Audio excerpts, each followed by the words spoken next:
धर्मराज युधिष्ठिर कहने लगे कि भगवान, मैंने ज्येष्ठ शुक्ल एकादशी के व्रत का महात्म्य सुना।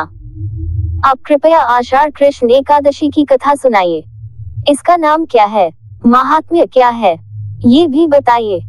श्री कृष्ण कहने लगे कि हे राजन, आषाढ़ कृष्ण एकादशी का नाम योगिनी है। इसके व्रत से समस्त पाप नष्ट हो जाते हैं। यह इस लोक में भोग और परलोक में मुक्ति देने वाली है। ये तीनों लोकों में प्रसिद्ध है। मैं तुमसे पुराणों में वर्णन की हुई कथा कहता हूँ, ध्यानपूर्वक सुनो। स्वर्गधाम की अलकापुरी नामक नगरी में कुबेर नाम का एक राजा रहता था। वह शिव भक्त था और प्रतिदिन शिव की पूजा किया करता था। हेम नाम का एक माली पूजन के लिए उसके यहाँ फूल लाया करता था। हेम की विशालाक्षी नाम की सुंदर स्त्री थी। एक दिन वह मानसरोवर से पुष्प तो ले आया, लेकिन कामासक्त होने के कारण वह अपनी स्त्री से हास्य विनोद तथा रमण करने लगा। इधर राजा उसकी दोपहर तक राह देखता रहा।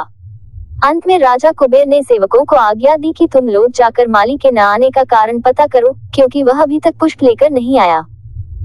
सेवकों ने कहा कि महाराज, वह पापी अतिकामी है, अपनी स्त्री के साथ हास्य विनोद और रमण कर रहा होगा।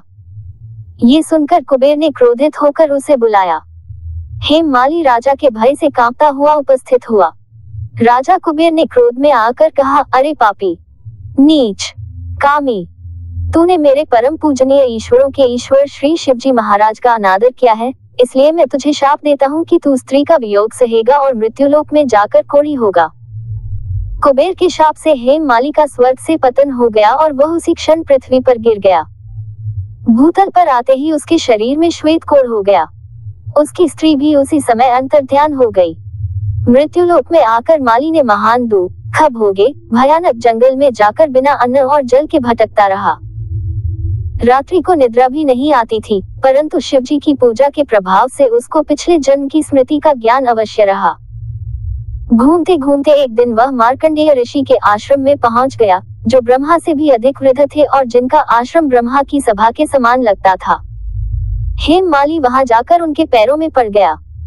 उसे देखकर मार्कंडेय ऋषि बोले, तुमने ऐसा कौन सा पाप किया है जिसके प्रभाव से ये हालत हो गई। हेम माली ने सारा वृतांत कह सुनाया। ये सुनकर ऋषि बोले, निश्चित ही तूने मेरे सम्मुख सत्य वचन कहे हैं, इसलिए तेरे उद्धार के लिए मैं एक व्रत बताता हूँ।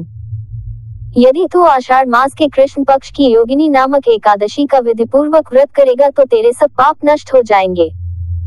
ये सुनकर हेम माली ने अत्यंत प्रसन्न होकर मुनि को साष्टांग प्रणाम किया। मुनि ने उसे स्नेह के साथ उठाया। हेम माली ने मुनि के कथनानुसार विधिपूर्वक योगिनी एकादशी का व्रत किया।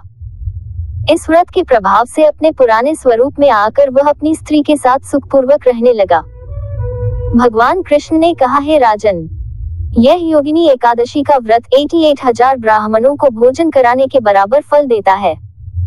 इसके व्रत से समस्त पाप दूर हो जाते हैं और अंत में स्वर्ग प्राप्त होता है।